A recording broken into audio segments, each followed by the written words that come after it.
This is Ron Ovid, Executive Director of Empower Ministry, and I want to share with you about the gift of faith. In 1 Corinthians 12:9, it says, "And unto another God gives faith by the same Spirit."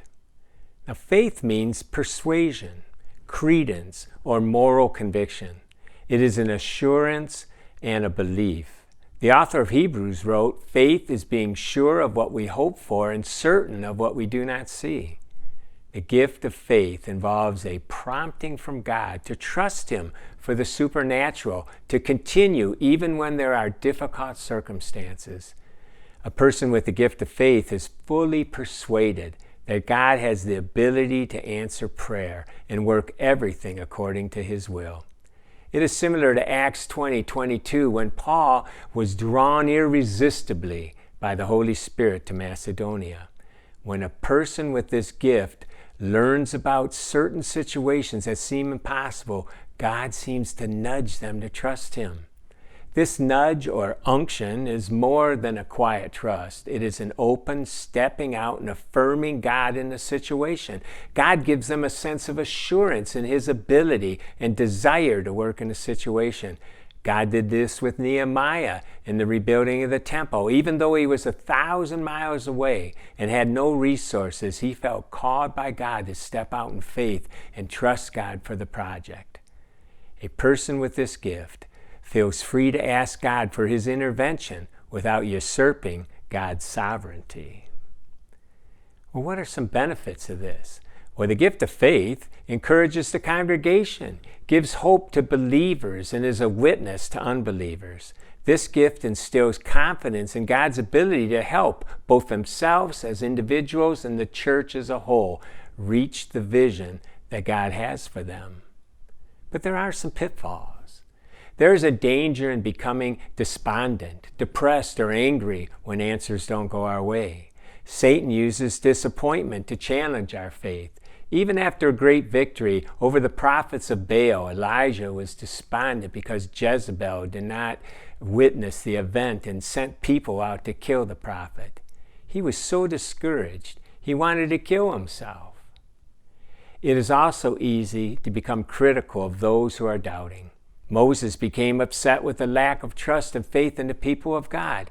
Even Jesus became weary of the lack of faith in His followers, but He never gave up and kept on teaching and training them. Likewise, we are to love and encourage others to grow in their faith. It is easy to think that every situation calls for our response and we can become overstressed. It is best to seek God's will and ask Him how you should pray in the situation. The author of Hebrews writes that we are to keep our eyes on Jesus, who is the champion who initiates and perfects our faith. We can falsely think that it is our faith, that it is doing mighty things. This can lead to arrogance and pride. Instead, we must remember it is God who does the mighty works and be dependent on Him in His leading. It is God who answers prayer, and He must get the glory. Finally, there could be a temptation to think that faith is the end of itself. It is not.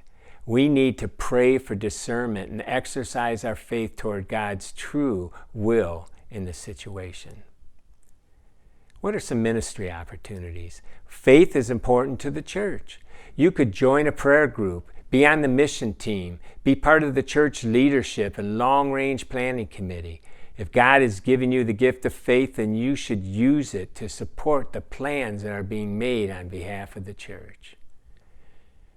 There's further training that we could take as well. We could be keeping a prayer journal. This will encourage and inspire your faith. You could read biographies of other men and women of God who exercised great faith. Pray with others who have the gift and encouragement and encourage each other. Keep a strong devotional life and study the scriptures. Make sure to keep open communication with God and seek His wisdom on how to pray in every situation. This is an exciting gift, and I trust that God will guide you and mature you in this gift of faith as you seek to serve Him. I'm so glad that you've decided to consider what your spiritual gifts are. You are important to the mission of God in this world. Over 1 million people have used our spiritual gift materials, and now you can take our free spiritual gift survey by going to ronovitt.com/gifts. That's ronovitt.com/gifts. For more information with all the definitions of the spiritual gifts, you can go to ronovitt.com and order my book, Gifted. So make sure you subscribe so you won't miss any of our other spiritual gift videos.